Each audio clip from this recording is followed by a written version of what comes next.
Bonjour à toutes et à tous et bienvenue sur la chaîne Botanica. Aujourd'hui, je vous présente mon petit bac de permaculture, voilà, que j'ai construit il y a à peu près 2 semaines, dans lequel j'ai placé environ cette épaisseur de carton, de bois, de souches de bois pour, voilà, pour le carbone. Ensuite, j'ai mis des lasagnes entre le compost, les végétaux pour faire de l'apport d'azote, et ensuite du terreau, puis du chanvre pour couvrir, hein, pour éviter d'arroser trop souvent, pour permettre une belle couverture, ce qui va permettre de garder la terre humide et d'espacer les arrosages. Voilà. Donc j'ai démarré ce bac il y a à peu près un mois. Pour l'instant, il n'y a pas grand chose de planté, comme vous pouvez le voir. Donc j'ai planté 3 pieds de concombre ici. Malheureusement, j'en ai 2 qui se sont fait dégommer par des limaces. Il y en a un qui a survécu, donc c'est le petit survivant qui est ici.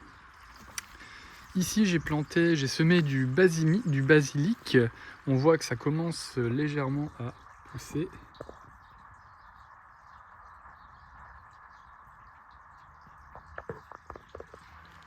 Ici, j'ai planté des fèves. Donc là, je les ai plantées hier. Alors, j'ai pas précisé la date. On est le 7 mai 2025 et je précise que je suis dans le sud. Donc voilà. C'est pour ça que j'ai commencé dès maintenant à faire mes semis en extérieur. On est sur ici une ligne de poivrons bio. Donc là, pareil, je les ai semés il n'y a pas longtemps. Pour l'instant, on n'a rien. Là, on a les concombres que j'avais semés au préalable en intérieur, hein, dans la véranda. Donc voilà, vous voyez qu'ils sont encore en pot. Pour cela, j'attends qu'ils fassent 2 feuilles, de manière à pouvoir les planter en terre. Là, pour l'instant, ils sont que sur la vraie première feuille, hein. Ces 2 feuilles-là ne comptent pas, puisque ce sont les premières feuilles qui apparaissent, qui vont être supprimées.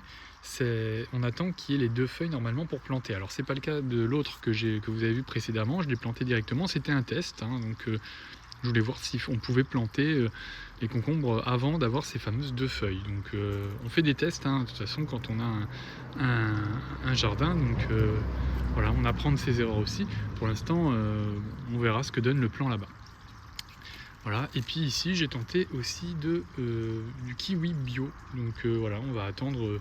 Pareil, je l'ai planté, je l'ai semé il n'y a pas très longtemps. J'ai semé il y a moins d'une semaine facile. Donc c'est relativement long, donc faut attendre, hein. Voilà.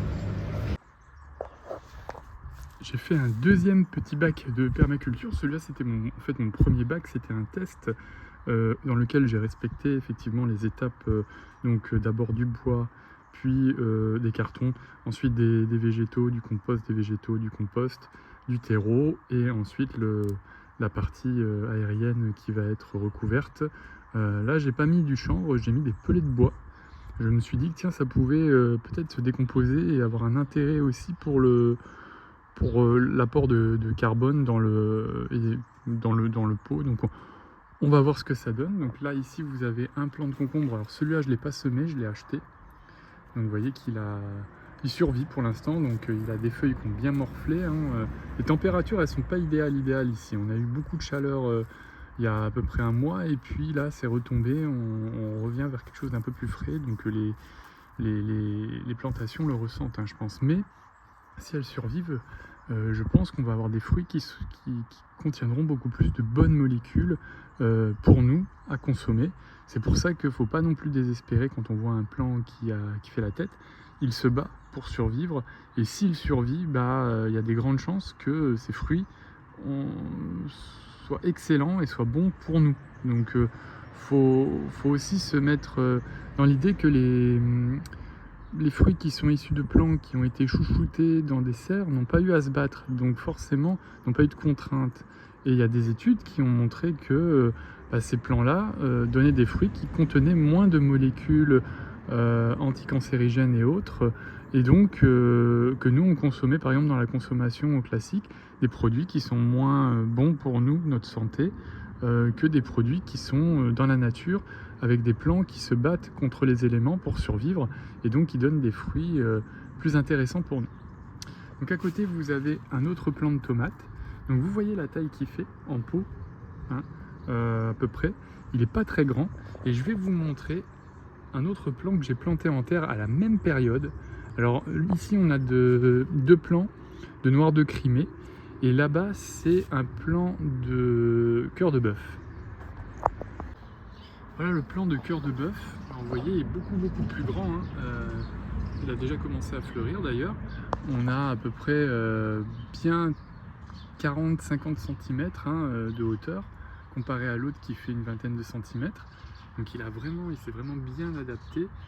Donc je l'ai planté ici volontairement parce qu'avant il y avait une haie et qui était là depuis très longtemps, une haie peut-être depuis 50 ans. Ce qui fait que cette haie elle a dû perdre des feuilles, ça a enrichi le sol, il y a des racines qui ont aéré le sol et je pense que le sol est très bon malgré le fait que je sois dans le sud, qu'on ait une terre très argileuse à la base. Je pense que la présence de cette haie a créé un environnement propice pour planter des tomates ici. Alors pourquoi aussi je me suis dit ça, vous voyez à côté, là j'ai pas du tout taillé et on voit qu'il y a de l'herbe qui pousse ici, ce qui est quand même incroyable. On ne devrait pas avoir d'herbe ici, le sol c'est pas un sol noir, c'est un sol plutôt argileux et pourtant il y a de l'herbe qui pousse ici, donc c'est vrai qu'on a eu beaucoup de pluie. Et en plus, il y a ce sol qui est pas inintéressant, donc voilà, je teste et là, en tout cas, le test est quand même relativement bon, pas photo. Voilà, je vous remercie et puis je vous dis à bientôt, je vous donnerai des nouvelles de tout ça.